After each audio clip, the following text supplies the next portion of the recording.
Unspoiled Network podcast. This is Spoil Me, covering One Piece episodes 322 and 323. In these episodes, which are all thriller, no filler, for a rare thing in One Piece, we have got two dudes that we need to convince to come to the Straw Hats. And man, but they are both very high maintenance. Welcome to Spoil Me.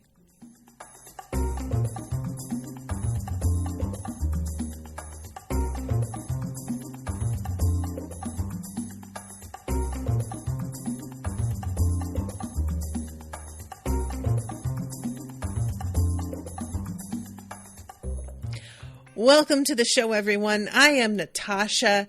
Thank you very much to Florian for commissioning this episode. There's a new listener is here in the chat named Taito, and he is saying that he's used to hearing me at 1.5 speed on Spotify. And yeah, that is one of those things that I low-key wish that I could just speed my own voice up easily when I edit, because I know that I kind of like, not only do I talk, I guess I talk at like a normal rate, but I do have like pauses and breaks and stuff in there.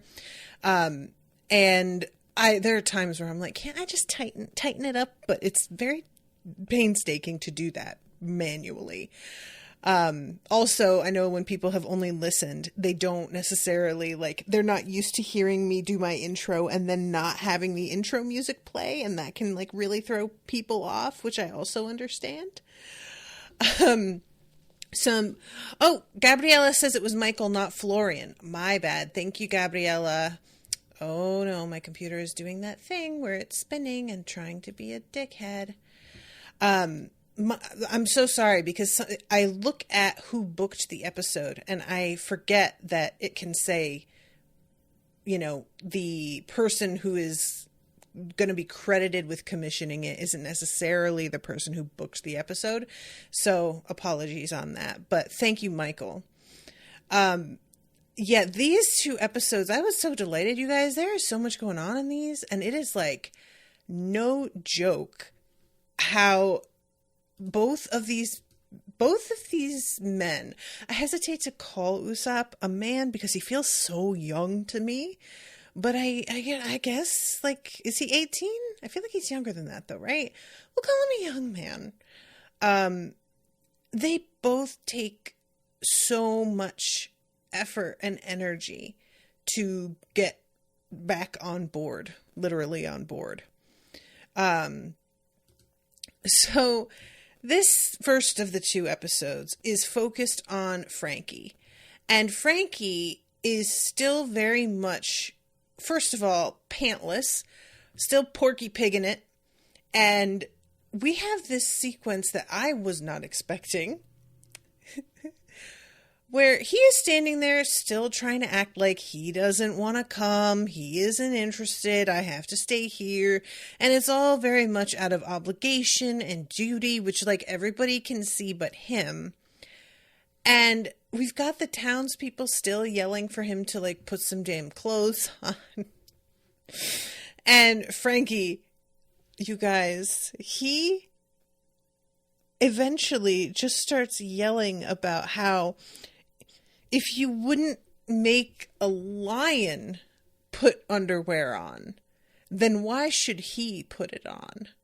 Which, honestly, if you stop and think about it, the fact that we require human beings to wear clothing, it is kind of a weird thing, right? It's one thing if we want to wear clothing. That's cool. And I'm not even arguing that I don't want there to be a requirement that we wear clothing. I'm more than happy to not be around naked people. However, I say that as somebody who was socialized to expect everybody to be clothed. And if you really stop and think about it, the fact that we all just require clothing, and that is just a fundamental thing, it is a little strange. There's no option to just decide, no, I don't think so. And this whole thing is him arguing that it should be fine. And he strikes a pose with this huge beam of light that Luffy basically, like, I appreciate that Nami sort of knocks some sense into him, but Luffy sort of takes a step back and is like, wow, he's a real man, the way he's just owning the fact that he's pantsless. Which I think, if you are going to be pantsless, and everybody has already seen everything that you have to offer in that respect, I don't really see the point in not owning that you're pantsless. You may as well strike a pose and flap from side to side. Why the fuck not? It's not like you're able to hide anything. Your whole ass and dick are out. May as well just really plant your feet and be like, yes, I am Porky Pigging it. So this is when Robin chimes in. And she's like, I may have to get a little roughed, but I can lend a hand, is the way it's said in the dub, which I was like, lol. And then you see Frankie look down and her two arms appear out of his thighs, and she just grabs his balls and squeezes. I was not prepared for this event, you guys. This was not something I was ready to see. I can't believe how much time gets spent on describing his balls in comparison to different fruits. I can't believe the weirdness of seeing her arms coming out of his legs, because there's like a few shots of him dancing back and forth, like kind of crab walking a little bit. And you can see her elbows sort of poking out next to his knees. And the whole like appearance of this is really strange. And this brings him literally to his knees. He actually winds up on his face. And Luffy had said to Robin, you know, they did tell us that if we want him to join us, probably we're going to have to use force. So, okay, I guess maybe we should give it a try. But once he sees what she's doing, he starts to yell at her, like, you're going to tear them off. What are you doing? And pretty much everybody, as the episode continues, the townspeople, it seems like they can't tell from far away why he's screaming. Nobody else seems to see the arms because, you know, they're kind of far off, and I'm not sure they know what Robin's power is. So they aren't aware, but everybody who's close enough to Frankie to see what's going on, as time goes on, they start to be like, all right, Robin, you can lighten up a little bit on this. You're really going hard, and I don't think it's necessary anymore. But what we find out is that she just did it the one time, and from that moment, every time he's like crying, he's just crying because he's sad. And like, he's just pretending that she's still grabbing him so that he has an excuse, in quotes, to cry that doesn't feel like unmanly and related to emotion. Which, just for the record, the fact that we have made it so that men need there to be an excuse to cry because they're not allowed to just like have emotions is really just so unfortunate and super sad. And I just want to acknowledge that real quick for a minute. But, there's like a frequent, and I wanted to ask y'all about this. There's frequent like static and electricity crackling around him. And the way that I was interpreting this was that like, because he's a cyborg and he has like electrical components, that her squeezing is causing things to sort of go haywire. But I wasn't totally sure that was because like, a reminder that she only does it the one time, and the crackling kind of goes on for a while in the episode. So I just was wanting to make sure that I understood correctly what was going on there. But Frankie, from, his face down position, starts yelling about how he really appreciates the Straw Hats and he really likes them, and he would like to go with them, but that he has some things to do here, and this is why he gave them the ship, because it's like very meaningful for him, and it's a dream ship, and that was what I had set out to build.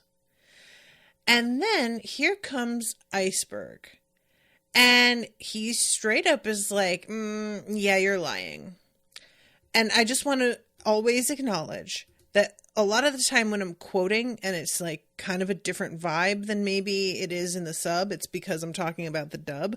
Because like Iceberg comes in hot and calls him a liar, I'm pretty sure, in the dub. So he just tells him, I remember you talking about this like dream ship that you wanted to build. And I guess you conveniently forgot that one of the big factors, one of the last like details that you mention when you talk about that ship is how at the end, after you've built it, you'll be on board and be the shipwright that sails with the ship until it fucking sinks, until it gets to the end of the world.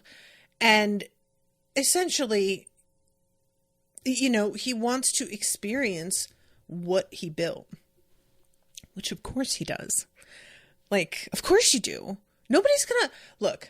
I'm not trying to say that you can't like build things or make things that you love and give them away, because of course you can. And like, there's people out there who literally make a living off of doing exactly that sort of thing. But when you're first doing stuff and you make your first like awesome thing that you've been really committed to, that's not usually the thing that you give away. Or if it is, it's the sort of thing that like you make it and you give it away because you've already gotten to experience what it offers. There's something about this being such a different ship from anything else that Frankie has built, because we've seen a lot of his other work, and this ship is like very distinctly separate from the other stuff that he has made. And of course he would want to experience this after he's built it. I mean, this is like me cooking a spectacular meal and then not eating, which granted, on Thanksgiving, sometimes that will happen because you've just been in the kitchen all day, and by the time you sit, you're not actually hungry anymore. But that's not something that I choose. That is just an accident of tasting as you go along. So, Kratos is saying for the crackling, it's more anime dramatization. Demian says, I think it's meant to symbolize the aftershocks of pain. Oh, okay. I was taking that literally because he does that like light flash, before. So I thought it was related, but okay. So yeah, we see this flashback where he's saying all of this. And when we come back to the present, Iceberg is like, everything that is keeping you on the island is related to your guilt and your need to make atonement for something, by the way, that nobody blames you for in the first place. And I get it. You just us saying it wasn't your fault and we don't blame you isn't necessarily going to keep you from feeling the way that you feel. But a long time has passed by now, my friend. Don't you think it's time to like give it up and start living your life again? Are you just going to completely abandon one of the things that made you so spectacularly happy, shipbuilding, for the rest of your life? What good does that do? And do you think Tom would want you to do that? Like, let's even say, what if you were guilty of this? He still would not be down with the way you have decided to go into hiding. And then we see again the flashback where Frankie is saying that he's never going to build a ship again because the ones that he built were like used for destruction and death. And Tom is saying to him, you can't, like, you have to stand by the things that you build. They are not intrinsically evil. It's about what people do with them. And this is one of those things that I get really like and for me, I understand that for the show's purposes, this is not exactly like a fair comparison, but because what we saw of the things that Frankie made in the past, it really did like low-key seem like he was just making weapons. And there does come a point where if you're like building weapons and you then try and be like, well, what you do with them is out of my hands, I just made it. You're building a weapon like not so that nobody will use it. You're building it to perform a purpose, which is to fire at other people and ships and buildings. So, you know, it's like trying to build a machine gun and then be like, well, I'm proud of my machine gun, but if you decide to use it to kill people, I don't want to, like, what Tom is saying, when I'm looking at some of the old things that Frankie built, a part of me is like, maybe just like lighten up on the actual weaponry, dude. Maybe just chill on that and focus on some of the other creative things that you could do. But, this ship obviously is just a very different animal. You know, this is a ship built for living. It's a ship built for making it out on open water for a long time, so that if you aren't able to find land, that you could just fish off the side of the ship and keep the fish so that there would be something fresh to eat. And clearly he's got like a lawn and trees and stuff built in, like he's trying to make this something beautiful. And that's a really, really different thing. So it's literally out of Tom's own mouth, like, stand by your work and take pride in what you do. And don't ever say that you're just not going to keep creating things, because that's not the spirit of the thing. And Frankie, this does seem to sort of sink in with him. I would like to mention, too, throughout this entire back and forth with both Frankie and Iceberg and Frankie and Luffy, the camera keeps cutting over to Kokoro, who is still drinking right out of a wine bottle. And I was sort of hoping we were going to see Kokoro realize that she's like self-medicating after losing Tom, and that maybe this wasn't a real healthy way to live. And as of the end of the second episode, that hasn't happened. So I guess this is just who she's going to be now. Or it's going to happen like later. But I don't feel like we're going to be seeing much of her later. Maybe I'm wrong about that. So I was sort of like what I thought might happen would be that as Iceberg is yelling to Frankie about wanting to atone and feelings of guilt, that Kokoro would realize that this was speaking to her as well a little bit and applied to her, and maybe she would realize that she like needed to pull back, and that Chimney is depending on her, and she has been kind of unreliable. Like, she's doing pretty well, all things considered, but she could do better. And I'm just a little bit bummed that maybe that's going to be just her deal now. But, you know, what can you do? So when we come back to Frankie, this is when he starts really, really crying. And all of his people, they send flying at him a piece of luggage, a giant duffel bag. And they tell him they packed for him, and this is what you need. So head on out. And Frankie kind of, I mean, he makes a fair point in a way. he says, I get that you think you are doing what's best for me, but you didn't even talk to me about this. And you can't just tell me how to live my life. And I really, like, you know, I appreciate that everybody is trying to, this is essentially an intervention, right? Like, everybody is sort of stepping in and being like, Frankie, we can all see it, buddy, that you need to move on. And you gotta, like, listen to everyone around you who can see something that maybe we've all got the same idea for a reason, that there's something valid here. But yeah, he, like, yells at them, and eventually they're like, look, we care about you, man. And you can't blame us for that. We want you to be happy. And we saw you be happy in a way we've never seen for the first time while you were building this ship. And we can't ignore that. Come on, man. It's, like, very clear. And then we get a little flashback of where everybody was when they met Frankie. So the main dude who's talking to him, whose name I can't remember, he's, the usual spokesman for the Frankie family. He was part of a gang that tried to beat Frankie up in, like, an alley and mug him. And Frankie just basically downs the entire gang of people.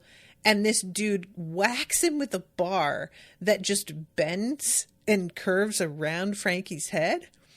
To which Frankie's like, wow, pretty good aim. What are you doing just being a thug on the street? You're wasted out here. Why don't you come and work for me? And he completely takes over and is like, I run shit now. Just FYI. And the guy's like, yeah, no, you run shit. That's definitely happening. I agree. And then the two backup dancers, they have regular sort of curly froze in this flashback. They don't have their distinctive square head. I really love in the dub, one of them says, hey, look at this guy. He thinks he's too good for pants, which is just a really great line. Like, you're not calling him a pervert. You're not like, hey, buddy, you lose something.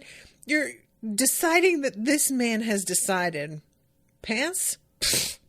And I like this. And the other girl says, I like it. We should have a drink with him. And they're apparently, like, pretty young. So they walk up to him and he, like, picks them both up by the back of their shirts. And he says, hey, you guys, it's the middle of the damn day and you're already drunk. You shouldn't be acting like this. If you want a drink, I know a place where they've got really good cola. So he, like, intervened to help these girls get sober, which is adorable. I didn't know I wasn't really asking any questions about how he met these people. And I am enjoying finding out. And then there's a dude who, like, collapses and talks about, like, if anybody has any extra food. And we go to Frankie saying, get everybody who's hungry. And he is at the grand opening of this, like, Frankie family headquarters, this huge building, and all of his people are outside cheering, and they're doing like a chant, like a call and response kind of thing, celebrating being part of the Frankie family. And they're all folks that apparently were just sort of like causing trouble or didn't have anywhere to go and aimless. And he brought them together for a purpose and made a community for them. And it's adorable. Like, I like it a lot. This is super sweet. And he says, can y'all live without me? Like, there's a real sense of, am I abandoning you? And they said, we'll work together. We will make sure that, things don't completely fall apart, and if you ever decide to come back, we will be here waiting for you.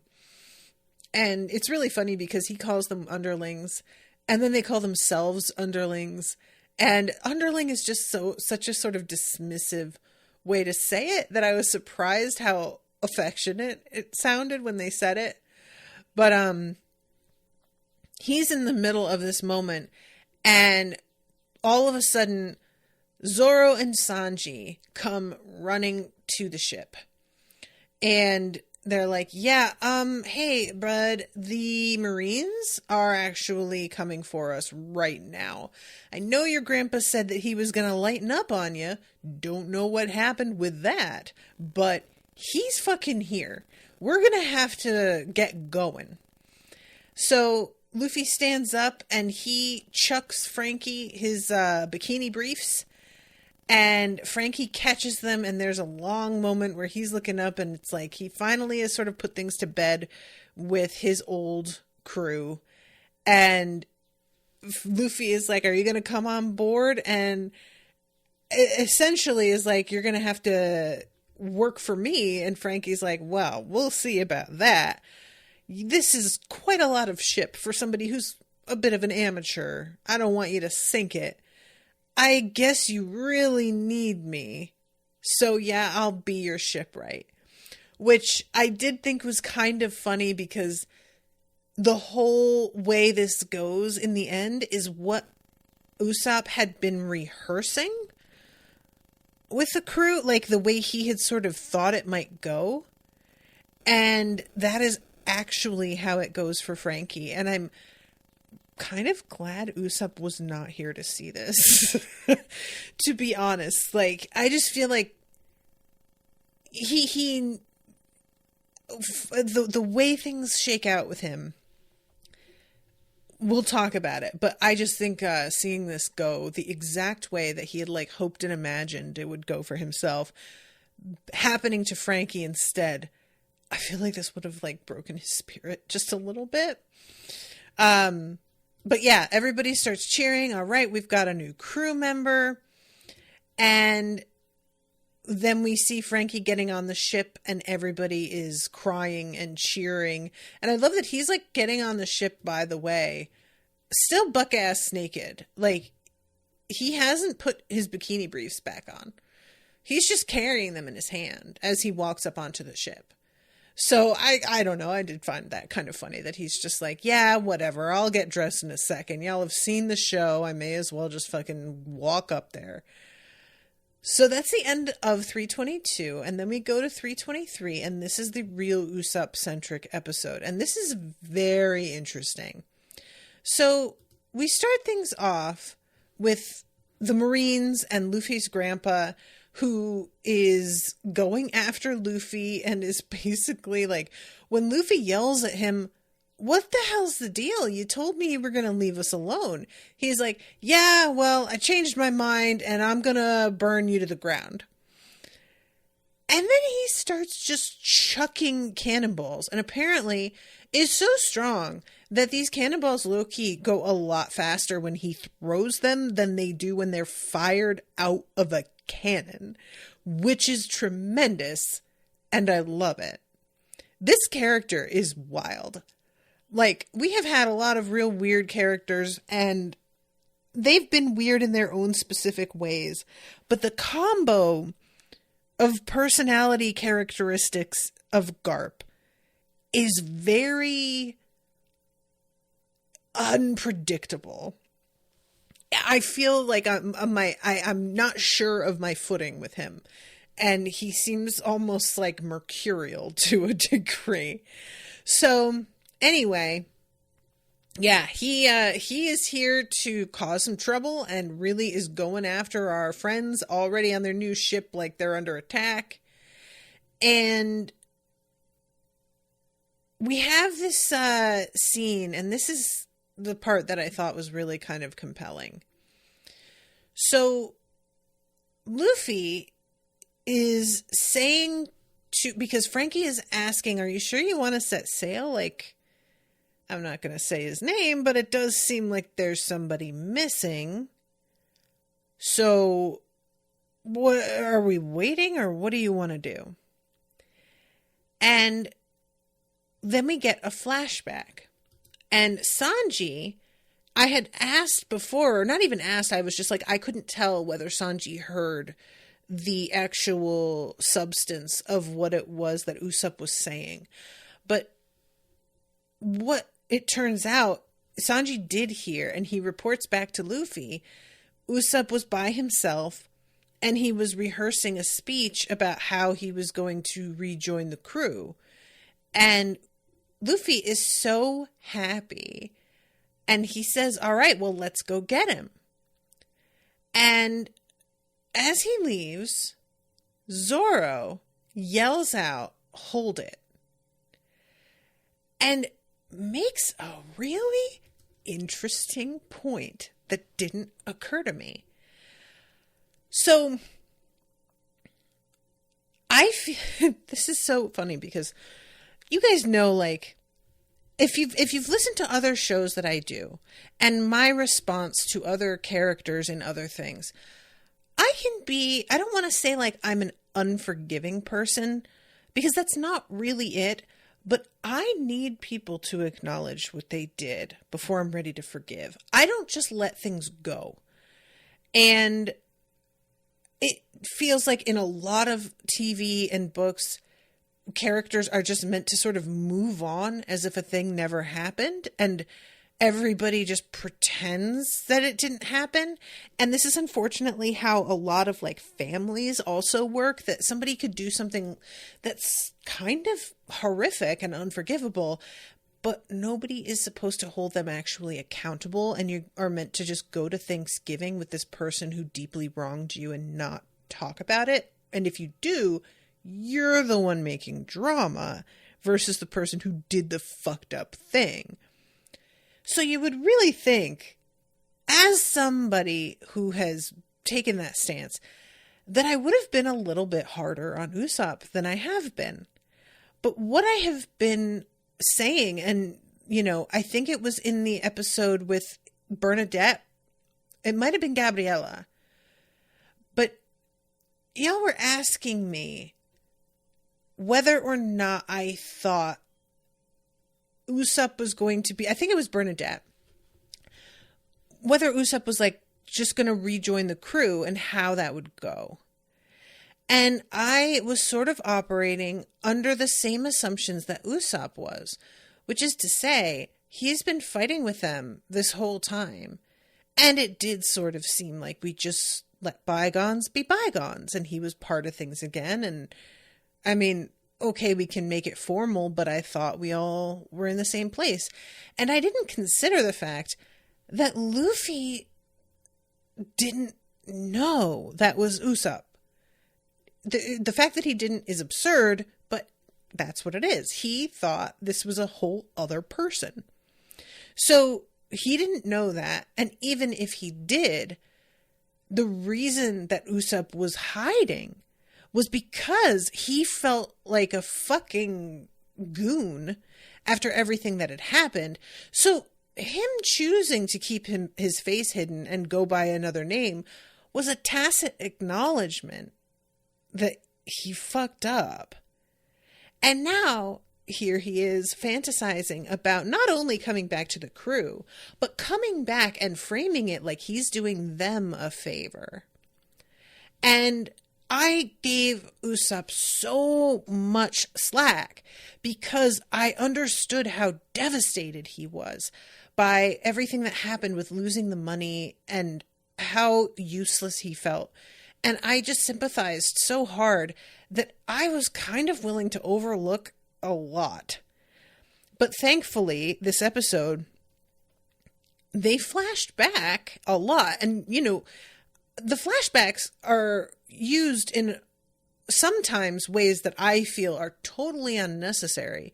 But these flashbacks were fucking key, because I needed the reminder of just how many times he said he wanted nothing to do with them, and how many times he said that he wasn't their problem anymore and to go on their way and not think about him again, and how firm he was about it and how serious, and the moments in which he said it you know, like how heavy they were because they had just fought and he was injured, and like just the stakes of the situation.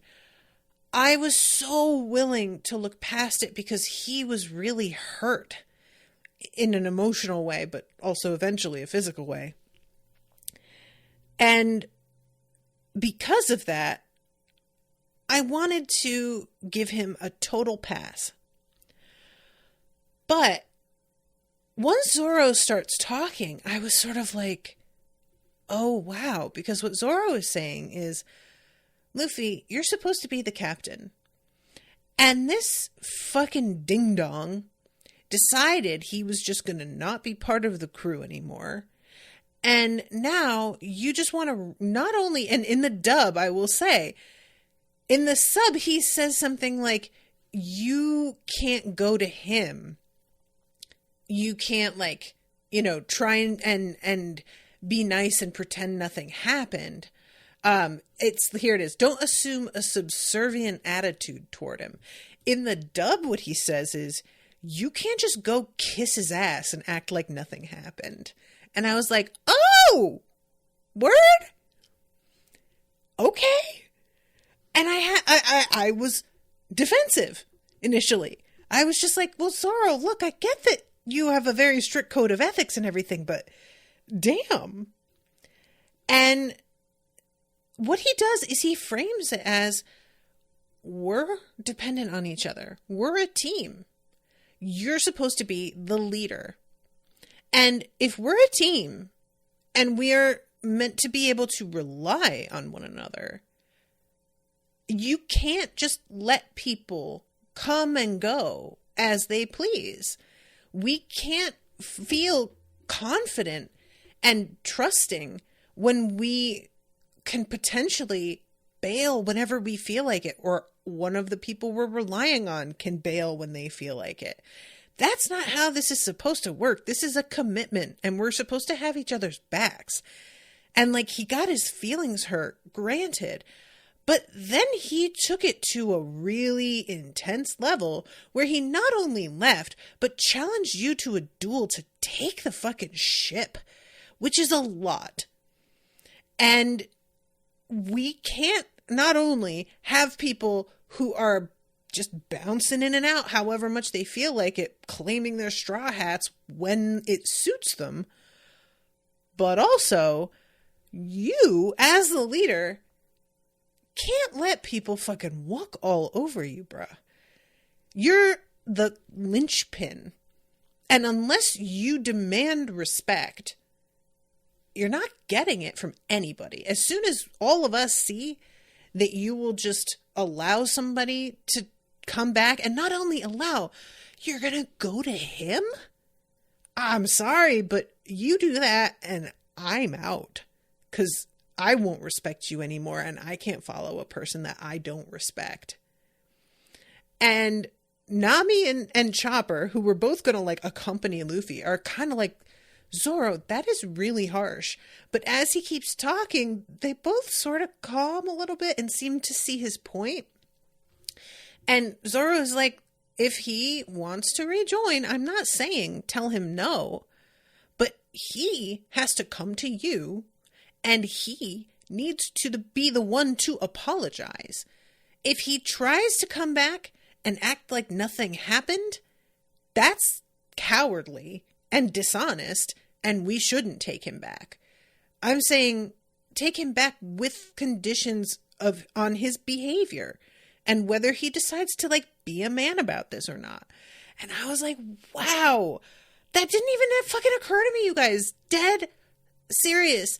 I felt so bad for Usopp and how he was feeling when all this went down that I was just willing to completely let it go. And honestly, in the end, I think Zorro's right because of the importance of them feeling like they can count on each other, which wasn't really something I was considering. I think of the Straw Hats a lot of the time as just like a group of friends. You know, I don't think of them as people who are like a team that does missions, even though that's clearly what they are. there is such a casual vibe to them a lot of the time that it doesn't, and they're often split up and doing their own thing in different places, that the team aspect can feel very secondary to the fact that they're all just friends, you know? So I wasn't thinking about it in terms of like, we are often in life and death situations and we need to know people are going to be there for us. And I should have. And also, I didn't remember just how hard Usopp went. So all of this is going, and there's a long moment, and everybody is sort of like not really sure how to take this. Luffy is clearly like agitated by it. I don't think Robin gives an opinion, but Sanji he says to Nami, look, you know, I don't like to agree with this guy, but he has a point here. I gotta say, I think that's the way to handle it. And Luffy eventually is like, okay, well, we have a few days until the ship is ready. We'll wait for him to come to us. And if he doesn't, then we will leave. And if he does, we'll talk. So when we come back to the present, Luffy is like trying to act okay with it because Usopp hasn't shown up. And he is sweating profusely and clearly agitated at the fact that his friend isn't here, but is trying to be like, well, I'm sure he'll have a good life and he probably won't be a pirate anymore, but that's all right. And then we cut to Usopp. And after everything that Zorro had said, going to Usopp was a really interesting transition because he is still in the mindset that I had very recently found amusing. You know, like up until the last episode, him rehearsing his little speeches and how this was going to go was just funny. Like, I didn't think any of it was actually going to go that way. But I was taking it very lightheartedly. So when we go to him and he is running through the street talking about how he is like, they're so lucky that he's coming back and that they'll be begging him on their knees, that they're going to like make him vice captain or first mate.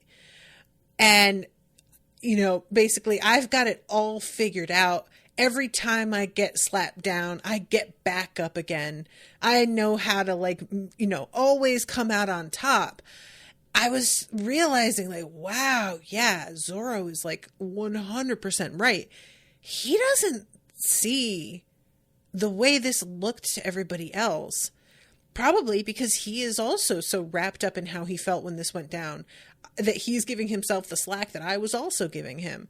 And it really is important to like stop and look at things, you know, from another perspective. So this is when the attack begins, and it, you know, they had been willing to wait a little bit longer. But the Marines are forcing their hand and they're going to have to bail and get out of the harbor. And this is when Usopp sees that the ship is starting out without him. And he is fucking flabbergasted. It never even occurred to him that they might leave without him. It's like just such a shock. He is seeing them like, you know, and they're not that far out yet, but they're clearly like on their way. And he says something like, are they setting sail just because the Marines are here? And I'm like, yeah, they're cannonballs, Usopp. Like, yeah, they are. And then he says, but we fought together even after the argument. And I think this is when it finally begins to sink in that maybe they didn't know that was him the whole time. Like, you know, Zorro did. But nevertheless, it was a sort of crucial situation. And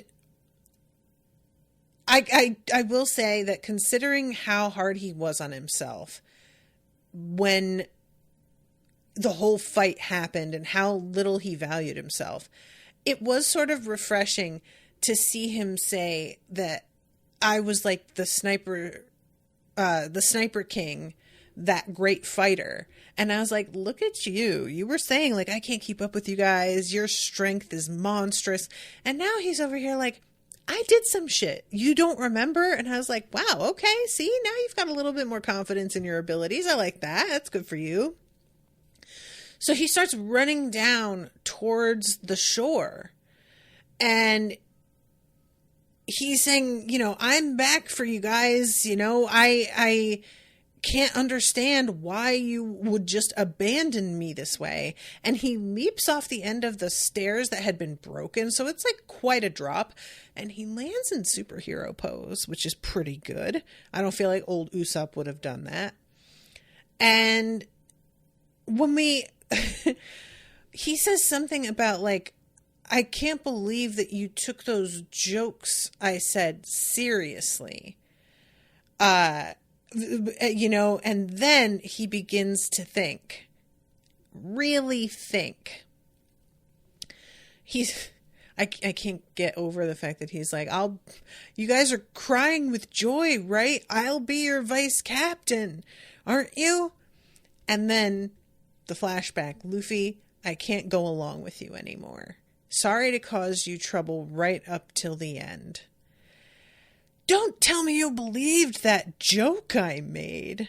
We've been friends for so long. There's no way I'd say something like that seriously. We had a disagreement, but we're friends. I'll let these little things go. Wow. What hurts is how real like fucking method this is with some people and how often it works.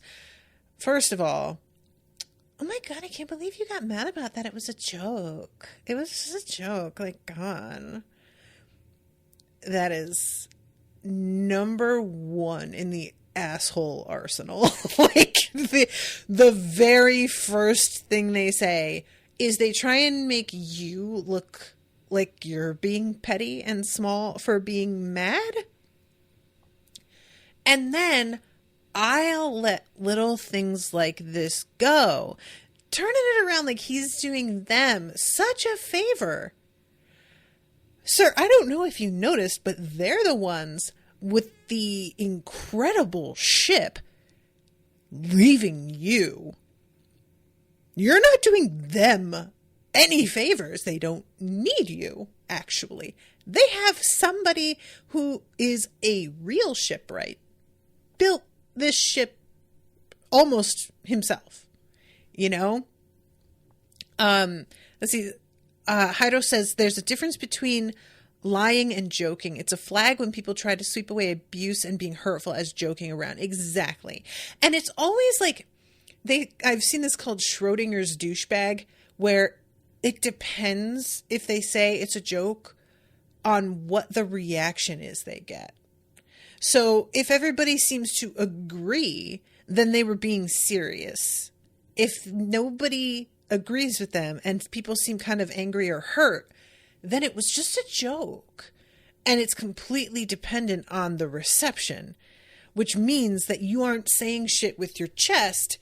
You're saying things waffling and willing to amend anything to appease the people that you're with, which is weak sauce. Very, very cowardly. So, yeah, he's like yelling at them to say something to him. And I'm like, dude, they are being attacked with cannons. What do you think they're going to say to you? And he calls them jerks. He says, enough already, you jerks. And I was like, I cannot believe how close we are to the episode ending.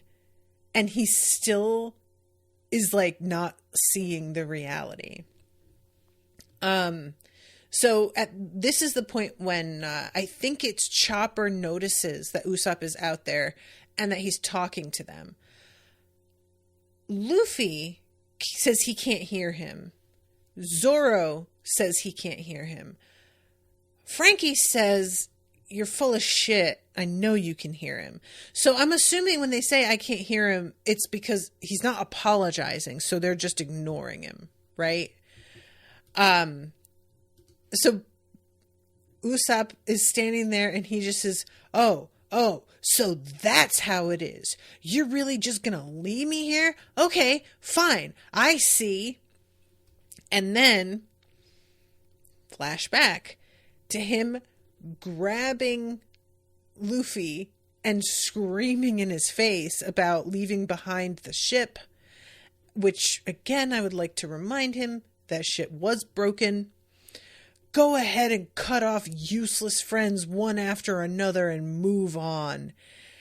I've been thinking about this for a while. I'll be honest, I can't keep up with you. And I'm like, do you really think that's what's going on here, dude?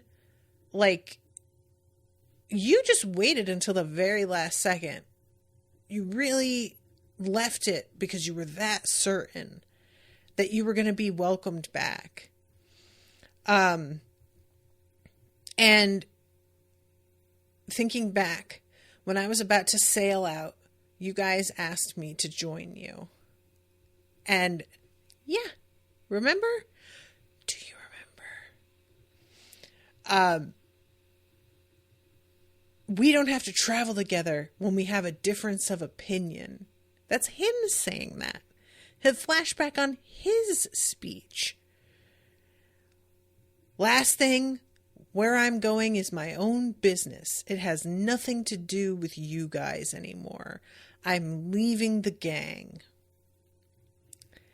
And all of a sudden, he's like, oh, wait. All of the shit I'm saying they did to me, I just, made up.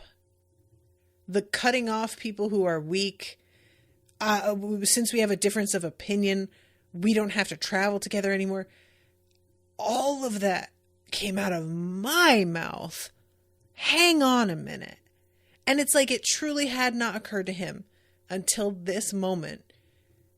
Everything that he has been thinking they were thinking was never said. Which, if that isn't the realest shit. I mean, how many of us have done this? Because here's the thing. And this is a very, dependent sort of situation on a number of factors.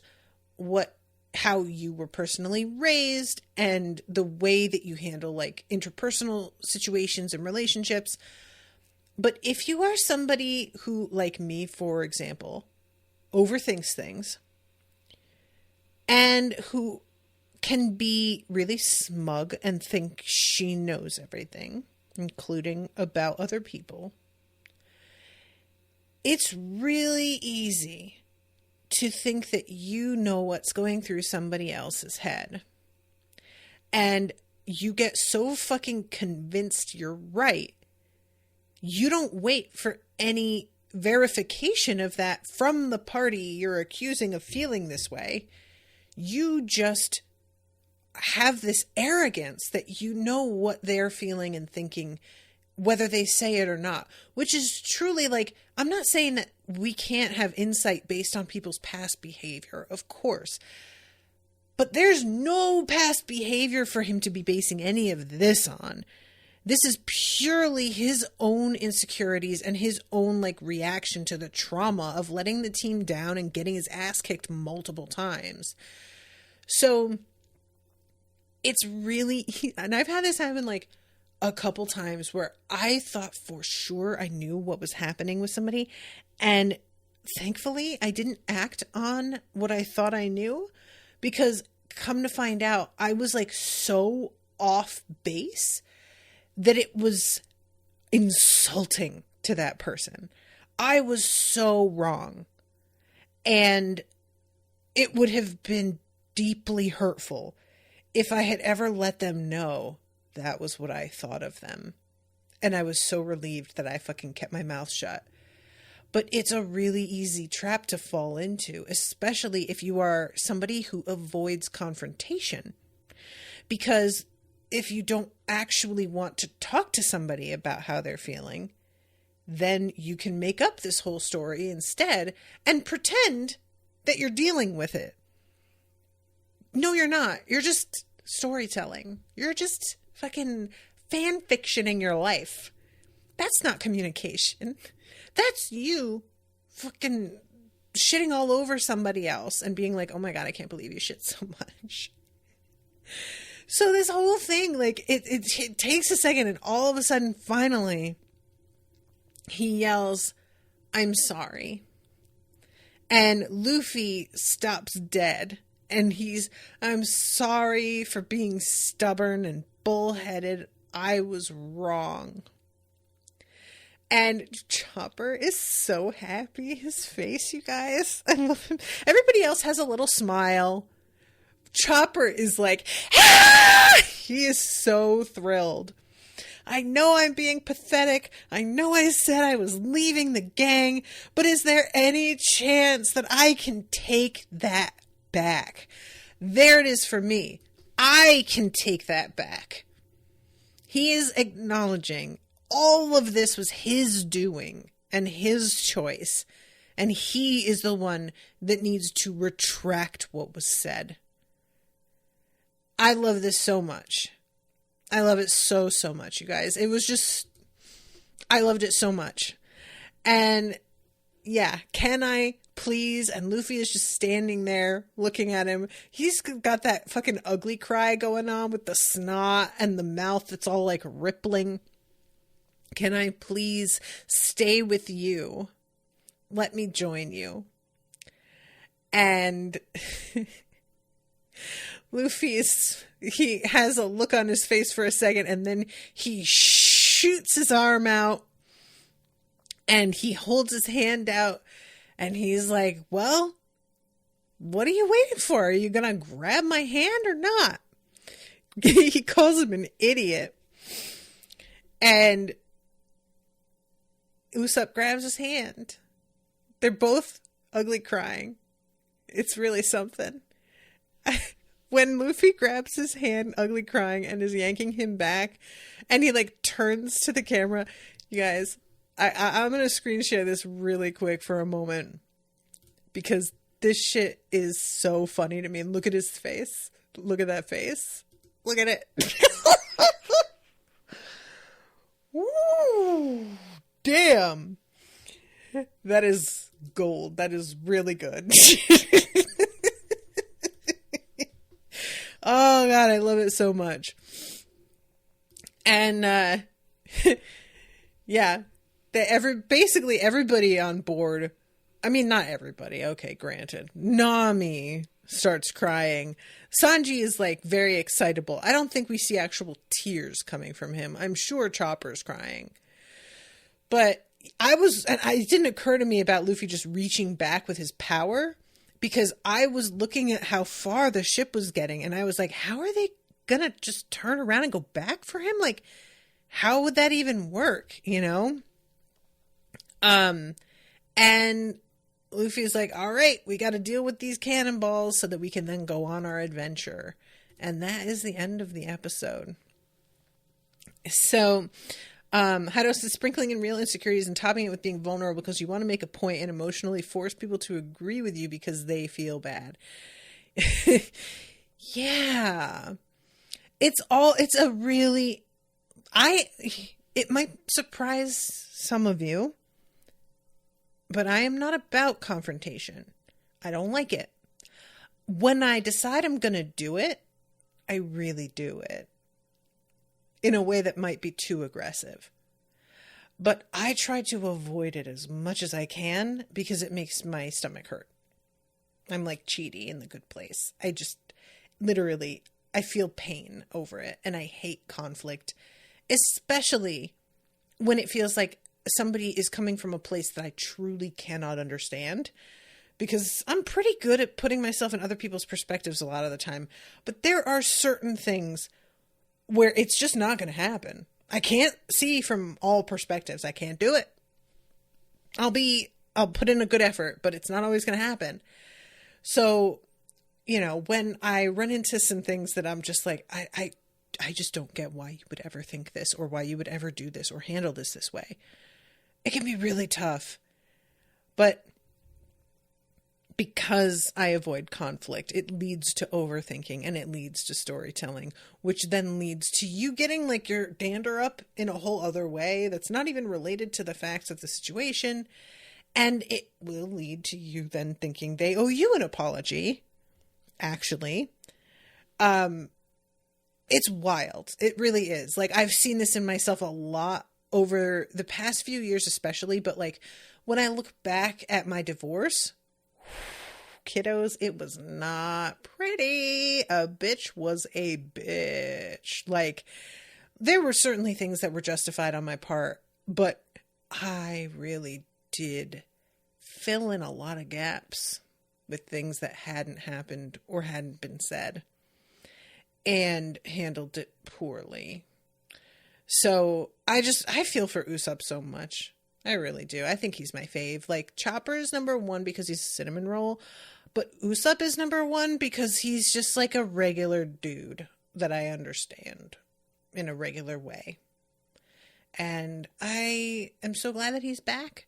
And I'm really glad that he like made friends with Frankie, so that the two of them like joining up and being there together hopefully won't have a lot of conflict, and Frankie will be able to teach him the ropes, since he clearly wants to know how to do shipwriting, but he didn't have the skills. Maybe now he'll learn and he'll be able to do stuff. So anyway, all right, I have to wrap up. Gabriella says I ugly cried too the first time. Demian says, when I first started watching the Frankie episode is where I caught up to the anime, and waiting for the Usopp episode was torture. Oh man, yeah.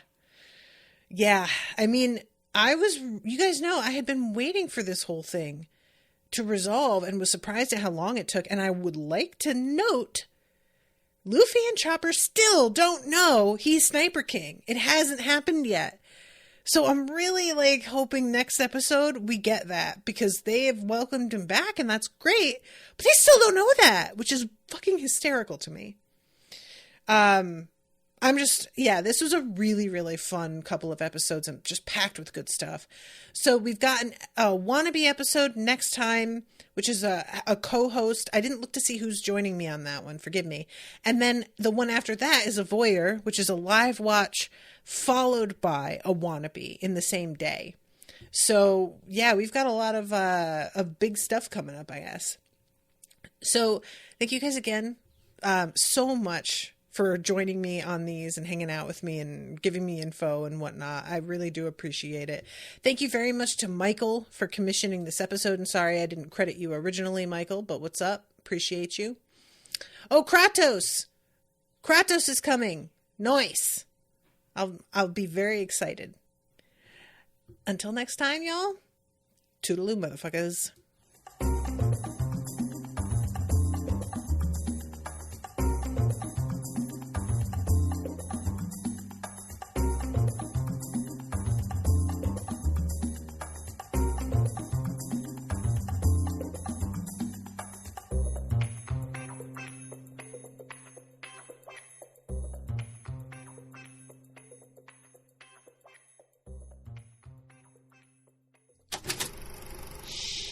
That was an Unspoiled Network podcast.